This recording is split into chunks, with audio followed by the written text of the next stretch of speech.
আপাতত কটা দিন একটু বাড়িতে বিশ্রাম নাও। দু একটা দিন একটু। তো একটা দিন। Thank you.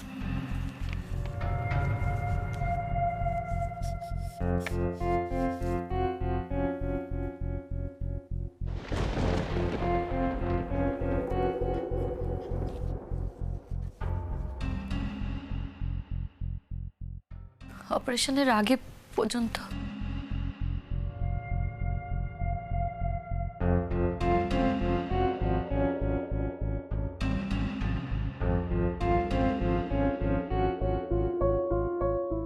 ওই যে দেবদীপের রিপোর্ট নেওয়া হয়ে গেছে, দেখো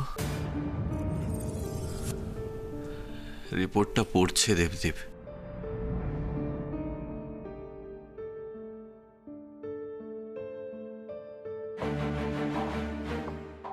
দেবদীপ, দেবদীপ। হ্যাঁ, আসছি।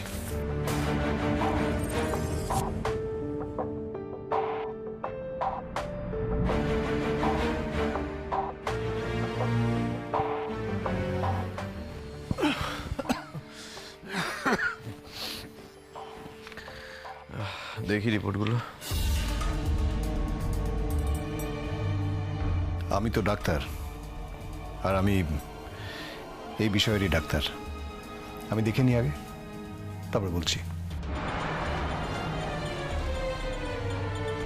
তুমি যে আসল জিনিসটা দেখে নিয়েছো অলরেডি, সেটা তোমার ফেস দেখে বোঝা যাচ্ছে।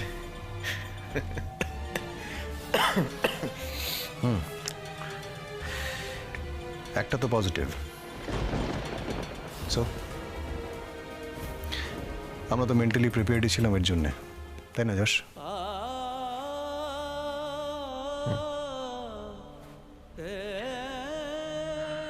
এই এই পৃথিবীটা খুব সুন্দর, জানো? হ্যাঁ, খুব সুন্দর এই পৃথিবীটা। এই পৃথিবীতে যতই যুদ্ধ হোক, যতই ঝামেলা হোক, যতই অশান্তি হোক, যত বর্বরতাই হোক, তবু এই পৃথিবীতেই কিন্তু ভালোবাসা হয়। এই পৃথিবীতেই মানুষ মানুষের পাশে দাঁড়ায়। এই পৃথিবীতেই তোমার মতন মানুষ দেখা যায়। আবার এই একই পৃথিবীতে শবনমের মতন মেয়েকে পাওয়া যায়। বড্ড মায়াবী এই পৃথিবী।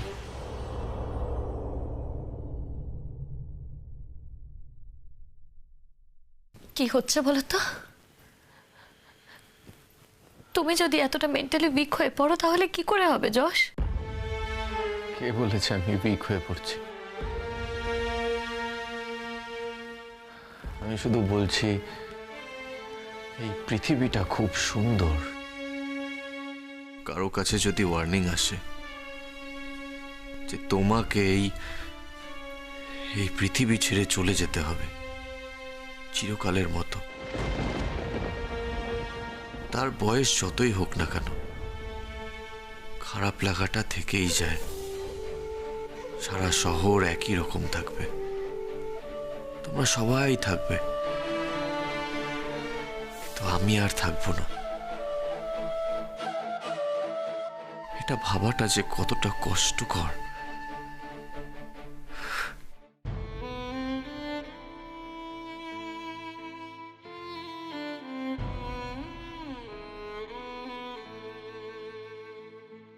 কে বলেছে তুমি থাকবে না? আমি তো আছি। আমি তো দেখছি কতটা ড্যামেজ হয়েছে, দেখছি আমি। দাও রিপোর্টগুলো দাও। দরকার নেই, কোনো দরকার নেই তোমার রিপোর্ট দেখার, কোনো দরকার নেই। শবনম, এই রিপোর্টগুলো এই রিপোর্টগুলো আমার কাছে আড়াল করে কি হবে? তাছাড়া ডাক্তারদের এথিক্স এখন বদলে গেছে। আমরা পেশেন্টদের কাছ থেকে কোনো কিছুই লুকোই না, তাদেরকে সবটা জানাই, তাদেরকে প্রত্যেকটা ফেস জানাই।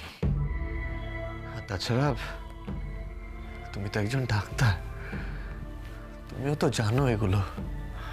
Yes, it is there. দেখো যশ, আমি তোমার কাছে হাইড করব না। তোমার ইনভেসিভ কার্সিনোমা আছে, আর একটা পোর্শন আমরা অপারেশন করব। যে পোর্শনটা অপারেশন করতে পারবো না সেটাকে কিমো দিয়ে অ্যারেস্ট করতে হবে। এমন নয় যে এটা ট্রিটমেন্ট নেই, ট্রিটমেন্ট ডেফিনেটলি আছে। তবু বেশিরভাগ ক্যান্সার পেশেন্টরা কেন সার্ভাইভ করে না দীপদীপ? করে না কারণ তারা সেটাকে নেগলেক্ট করে, সময় মতো ডাক্তারের কাছে যায় না, চেক আপ করায় না, আর যখন যায় তখন সেক্ষেত্রে কিছু করার থাকে না। সবটাই কি তাই? ঠিক সময়ে ডায়াগনোসিস হলে অনেক মানুষ সুন্দরভাবে বেঁচে থাকে। Yes, you are a doctor, you know, সেটা তো অনেক এক্সাম্পল আছে। আমারটা কি ঠিক সময় ডায়াগনোসিস হলো? ওয়েল, বলবো না যে এটা তোমার ফার্স্ট স্টেজে ডায়াগনোসিসটা হয়েছে, বাট হ্যাঁ, এটাও বলবো না যে মানে শেষ মুহূর্তে হয়েছে, সেটাও নয়। ওয়েল, এখন কথা হচ্ছে যে তোমার তো অনেকদিন ধরেই ভেতরে ভেতরে জ্বর, শ্বাসকষ্ট হচ্ছে, এগুলো তুমি নোটিস করোনি? মানে তোমার হাঁটতে গিয়ে হাঁপ ধরে যাচ্ছে, পায়ে ব্যথা হচ্ছে, চেস্টে কনজেশন আছে, এগুলো তুমি আমাকে বলেছো, কিন্তু এই সব কিছু তোমার আগে থেকে ছিল। বুঝতে পারিনি। ডাক্তার হয়ে অন্যের ব্যাপারে ডাক্তারি করবে, নিজের ব্যাপারে করবে না, সেটা তো হয় না। নিজের ব্যাপারে সবকিছু ইগনোর করবে, সেটা কিন্তু হয় না যশ। এখন আর আমাকে বকে কি লাভ? তোমরা দুজন মিলে যদি এখন এভাবে মন খারাপ করে থাকো, তাহলে আমি ট্রিটমেন্টটা করার জোরটা পাই কোথা থেকে বলো তো? আমাদের কিন্তু এখন একটা দিনও সময় নষ্ট করা চলবে না। পারলে আমি কালকেই যশকে হসপিটালে অ্যাডমিশন করানোর ব্যবস্থা করছি। বাই দ্য ওয়ে, তোমার যে হসপিটালে ট্রিটমেন্টটা হবে সেই হসপিটালটা অনেকদিন ধরে আমার পেছনে পড়েছিল, so that I join them. আমি একটা আনসার্টেনিটিতে ছিলাম যে আমি ইউএস ফিরে যাচ্ছি কি যাচ্ছি না, সেই জন্য ওদেরকে কনফার্ম করিনি, বাট আমি আজই ওদেরকে কনফার্ম করে দিচ্ছি, কাল থেকে আমি জয়েন করব। আর শুধু আমার জন্যই তো? না না, তা কেন? দেখো যশ, আমাকে এখানে থাকতে গেলে আই হ্যাভ টু সাস্টেইন, আমাকে তো সার্ভাইভ করতে হবে, মানে কোথাও না কোথাও আমাকে তো জয়েন করতেই হবে।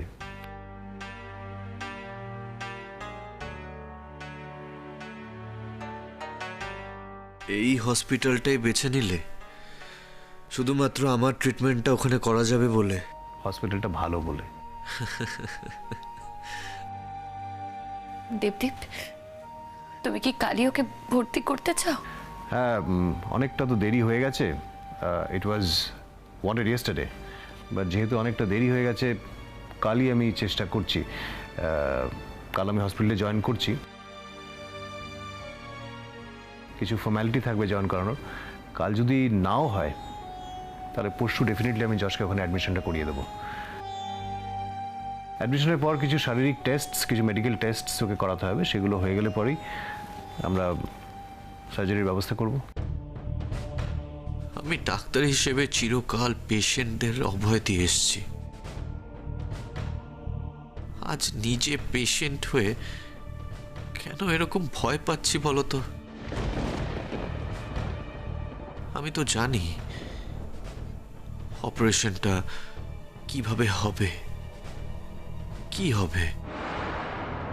আমি এটাও জানি আমি অপারেশনের সময় কিছু ফিলই করতে পারবো না। তবু একজন সাধারণ পেশেন্টের মতো কেন আমার এরকম মনে হচ্ছে? আমি শুধু তোমাকে একটাই কথা বলবো যশ, মনের জোরে না মানুষ অনেক কিছু করতে পারে, মিরাকেলও ঘটতে পারে। তুমি একেবারে মিরাকেলে পৌঁছে গেলে, মানে বলতে বলতে বলেই দিচ্ছ যে দেবদীপ আমার অপারেশনটা করার পরে পোস্ট অপারেটিভ আমার এমন অবস্থা হবে, আই মিন এমন সমস্যা হবে যেখান থেকে আমি আর রিকভারি করতে পারবো না, আমি আর সার্ভাইভই করতে পারবো না। আমি যে কথা বলিনি সেই কথা কেন আমার মুখে বসাচ্ছ যশ?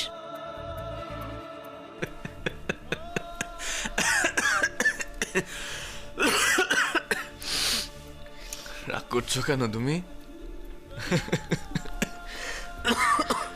আরে বাবা, আমি এমনি বললাম, লেগ পুল করলাম তোমার।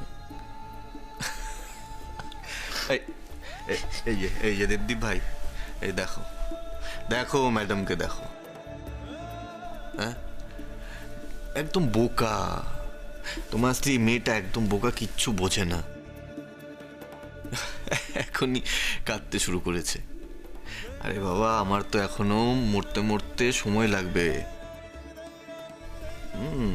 বছরখানেক সময় আছে এখনো, এত তাড়াতাড়ি মরবো না। বোঝাও তোমার স্ত্রীকে একটু বোঝাও। ঈশ্বর আমাকে আরো বছরখানেক সময় দেবেন। এই বছর, এই একটা বছর আমি দাঁড়িয়ে দাঁড়িয়ে এনজয় করব পৃথিবীটাকে। চলো, আমাদের ফিরতে হবে, চলো। বলছি কোথায় যাবে শবনম? আমাকে তোমার সঙ্গে হসপিটালে নিয়ে যাবে? এখন তো হসপিটালে যাচ্ছি না গো, এতটা বেলা হয়ে গেছে, গিয়ে কি করব?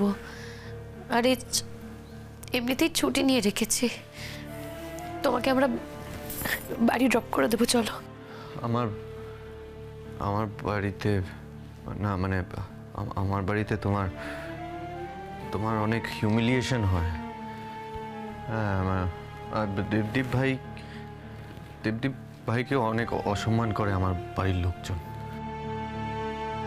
ও নিয়ে তুমি ভেবো না। আমাকে কেউ অপমান করে, অসম্মান করে বলে আমি আমার বন্ধুর পাশে থাকবো না, সেটা তো হতে পারে না। আর কেউ আমাকে অসম্মান করে বা অপমান করে বা যেই করে, তার থেকে বেশি যার জন্য আমি ও বাড়িতে যাব সে আমার কাছে বেশি ইম্পর্ট্যান্ট।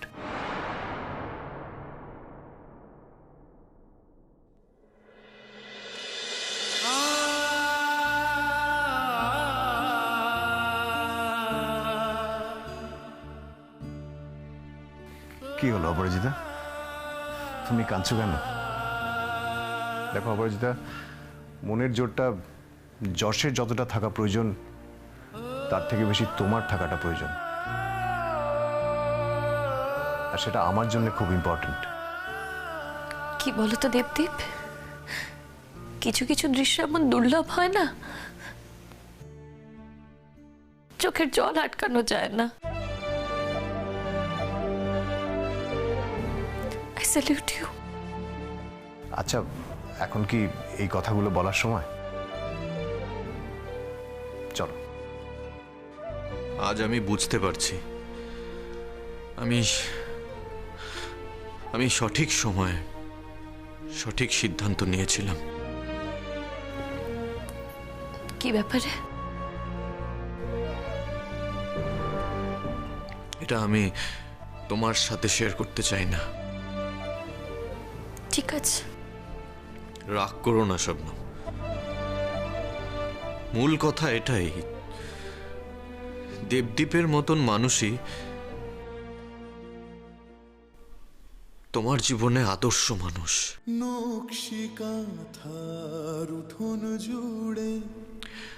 আমি কোনোদিনও তোমার যোগ্য ছিলাম না, আর কোনোদিনও তোমার যোগ্য হতেও পারবো না। গল্প বলা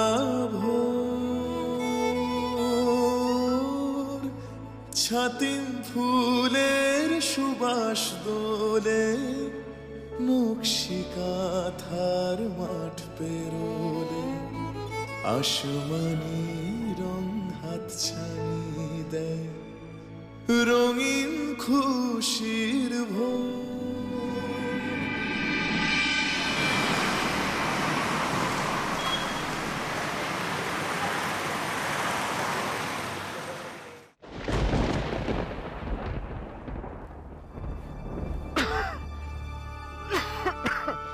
এই তো ঘরের ছেলে ঘরে ফিরে এসেছে। একটা কথা জানেন তো, মায়ের থেকে কখনোই মাসির দরদ বেশি হওয়ার কথা নয়।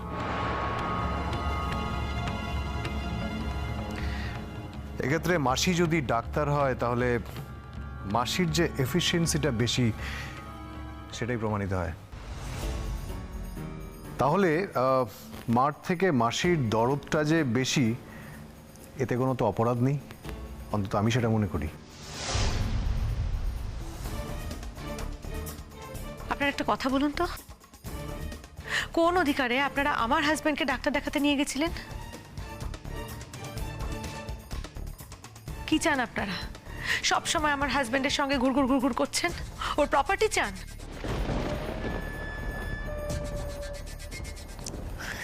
দেখেছো তো দেবদীপ, আমি তোমাকে বারণ করেছিলাম।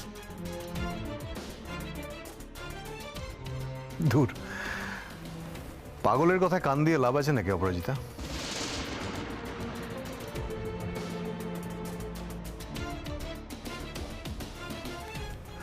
শুনুন ম্যাডাম, আমি না যশকে বন্ধুত্বের অধিকারেই ডাক্তারের কাছে নিয়ে গেছিলাম।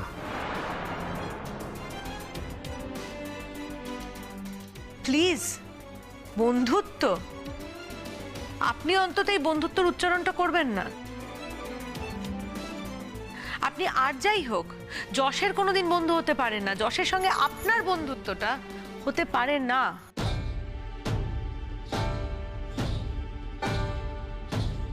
আপনি পৃথিবীটাকে খুব কম দেখেছেন, ছোট্ট একটা গণ্ডিতে বাস করেন, আর সেই জন্যই তো মানুষকে খুন করতে চান।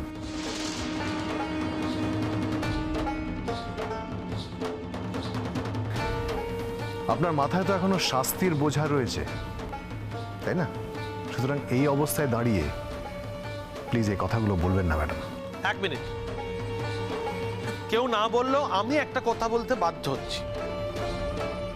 আমরা থাকতে আপনি বা আপনারা আমার ভাইয়ের চিকিৎসার ব্যাপারে মাথা ঘামাচ্ছেন কেন? দাদা ভাই, আমি একজন অ্যাডাল্ট, আমি অ্যাডাল্ট দাদা ভাই। আমার ইচ্ছেতেই ওরা ওদের মাথা ঘামিয়েছে।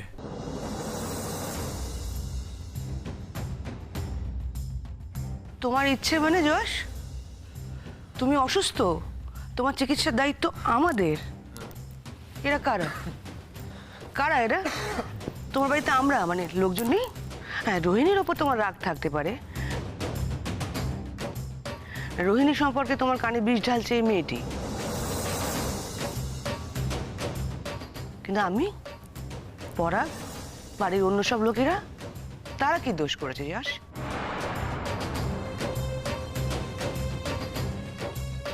এতক্ষণ ধরে এত কথা হচ্ছে, কিন্তু আপনাকে কেউ এখনো অবধি আসল কথাটাই জিজ্ঞেস করে উঠতে পারলো না। কিছু টেস্ট হয়েছিল, তার কি রিপোর্ট এসছে?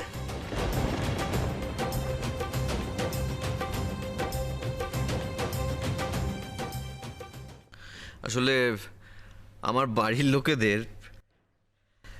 লোকেদের আমার উপর অধিকার বোধটা এতটা বেশি না, এত বেশি করে অধিকারবোধ ফলাতে চায় যে এদের মনেই হয় না, এদের এদের কিচ্ছু এসে যায় না। আমি বেঁচে থাকি না আমি মরে যাই, তাতে এদের কিচ্ছু এসে যায় না।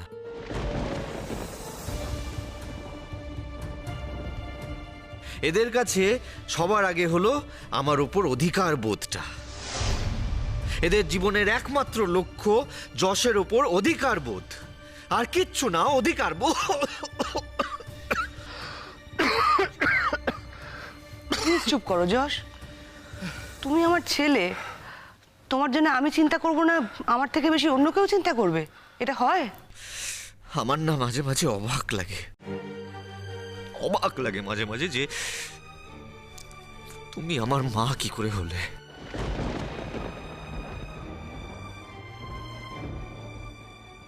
আমার মা, আর আমিও আমি such a stupid।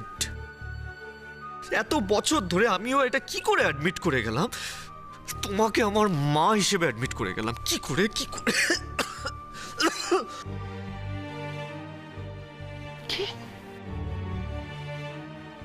দেখো কি সব বলছে যশ। আগে কোনোদিন আমার ছেলে এসব বলেছে আমাকে? তাই তো দেখছি। ঠিক আছে, আপনারা ওকে পৌঁছে দিয়ে গেছেন, এনাফ ইজ এনাফ।